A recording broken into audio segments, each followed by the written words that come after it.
السلام عليكم ورحمة الله وبركاته. أمام الليلة waxaan rabaa aan idin sheego maanta microwave radiation iyo wuxuu qofka ku suubsho. Intaan idin sheegin microwave-ka suuq ka dhigay ama saad dareemaysid, waxaan rabaa inaan apology ka dhiibo meeshaan. Gabar waxaa jirtay oo yar oo Soomaali ah oo maalin hore igu aragtay library-ga musqushiisa aan soo galay. meesha muraayadaan taagnaa way soo baxday, ayadana way soo istaagtay, gacmahey dhaqanaysay.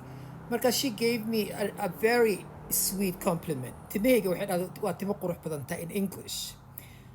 I went off on her for no particular reason because I was being radiated since 6 a.m. that day.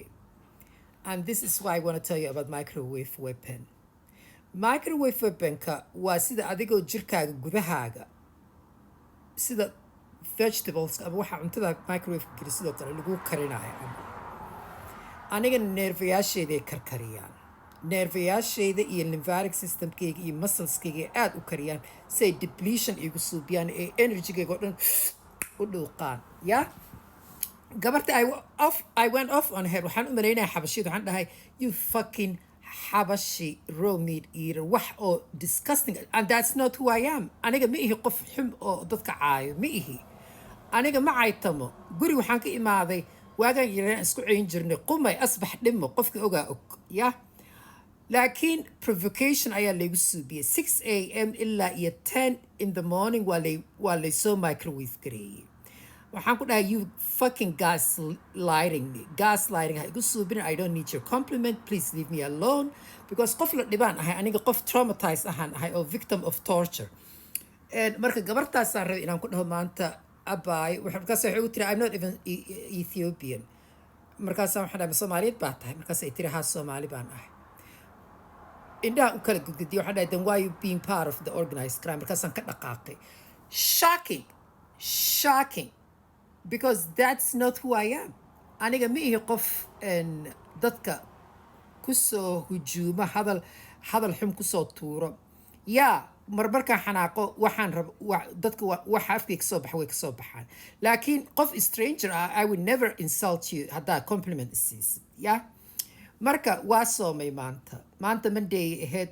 aada iigu adkeeyay inaan soomo. Thursdaygi lasoo dhaafay, Mondaygi lasoo dhaafay. The last few weeks aad baa lee xusuuqay.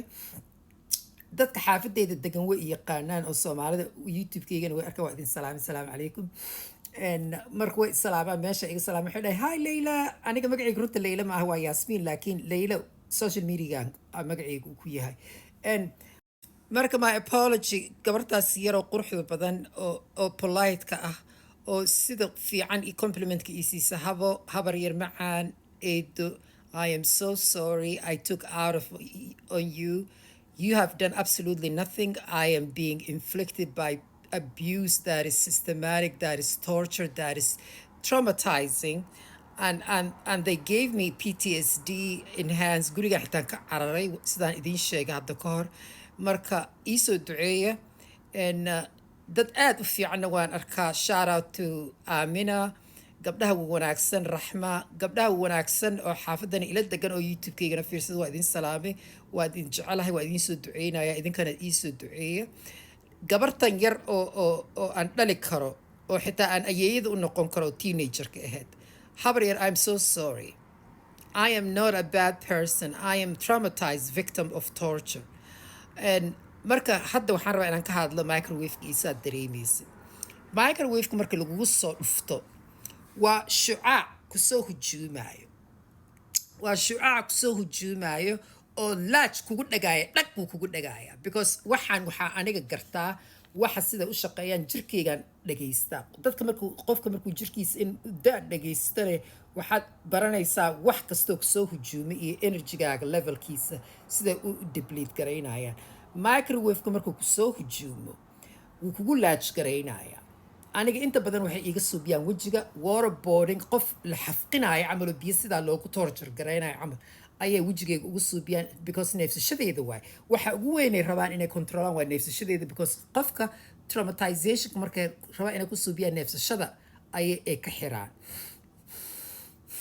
neefsashada aad neefsanayso waa noloshi. wax kasta ayadaa furayso. neefsashadu waa muhiim. Lymphatic systemkayga attack gareeyaan, xoqadahana way iga attack gareeyaan. madaxa meesha dambe oo qadaadka ah, meeshaas dambe oo qoorta iyo maskaxda meesha u hooseyso, oo maskaxda ballaaran ah, oo balance iyo wax walba hayso, meeshaas aad u attack gareeyaan. Because spiritual, qofka spiritualka fahmi karo waa meelaha uu ilaahay kala xiriirtid, uu jirkaaga connection kala suubisid your higher power. gacmahaada ilaahay ma dhihino maa bayna idayn wamaa khalfihim, aayatul kursi xitaa way ku jirtaa, maa bayna iday wamaa khalfihim, gacmahaaga intuu u dhexeeyay dhabarkana way attack gareeyaan. waa nervous systemkaaga, waa cumuudul faqrigaaga ama spinal cordkaaga ama laf dhabartaada. indhaha aad iga attack gareeyaan because indhaha especially telefoonka markaan isticmaalayo, lugaha aaday iga attack gareeyaan because waa lymphatic. markay ku attack gareeyaanna waa inaad soo qaadataa wax biyo qabow ah. biyaha qabowga ah way burisaa microwave-ka. waxaan soo gatay kan waa isku shubaa, buf wejigaas ugu subsadaa. markay wejigayga attack gareeyaan, gacmahan ku buuf gareeyaa, meelaha iga attack gareeyaan xabadka iyo dhabarka iyo dhuunta gadaasha iyo meelahaas oo dhan waa isku buufiyaa. relief ay ku siinaysaa, laakiin microwave-kooda wuu kugu laaj garoobayaa. marka relief intaas yar ay ku siinayso, meesha waa ka dhaqaaqi kartaa because normally hadduu guriga yahay oo kale waa ka bixi kartaa, bannaanka u bixi kartaa. waxaa laakiin intaas yar uu kugu dhacaayo already provocation, gudahaaga waa la kiciyey, neerfayaashaada systemkaaga waa la kiciyey, waa lagaa xanaajiyey camal. qof hadduu in yar kugu dhaho haddaa xitaa hadduu sas kuu fiiriyo xitaa inaa waxaa rabtaa, adiga waxaa tahay a walking ticking bomb literally. that's what microwave does. hadda aniga marka waxaan isleeyahay dagaaladan dhacaayo iyo dadkan isnacaayo oo isqarxinaayo oo dadkan dhibaatada isku suubinayo iyo dadkan isbaabi'inayo iyo dadkan qabyaalada xanaaqa badan iyo waxaasoo dhan waa microwave. laakiin waa very low frequency, waa aniga high frequency ay igu suubshaan because aniga waxay rabaanba inaan ogaado in lay torture garaynayo, aan xanuun dareemo oo qalqalo oo trauma igu suubiyaan. laakiin adiga naftirkaaga you'd never know in microwave lagu attack garaynayo. the only way aad ku ogaan karto waxaa dhiig inaad iska soo qaadid oo cortisol levelka. cortisolka waa hormoonka stresska lagu ogaado.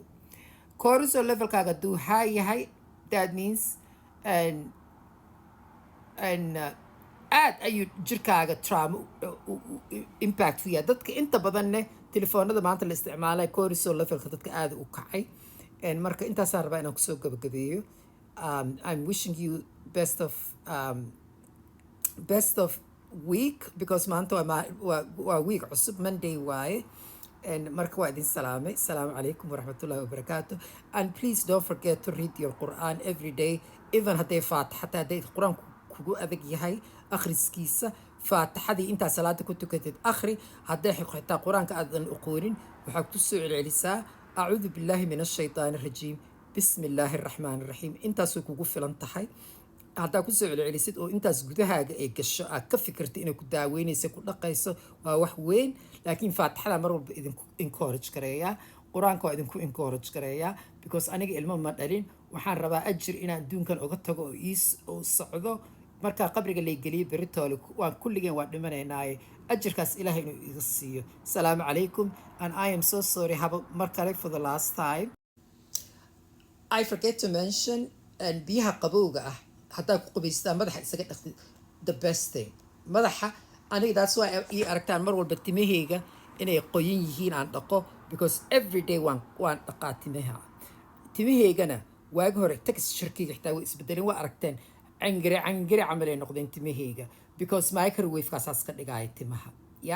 but anyway waa idin salaamay. asalaamu calaykum. habeen wanaagsan.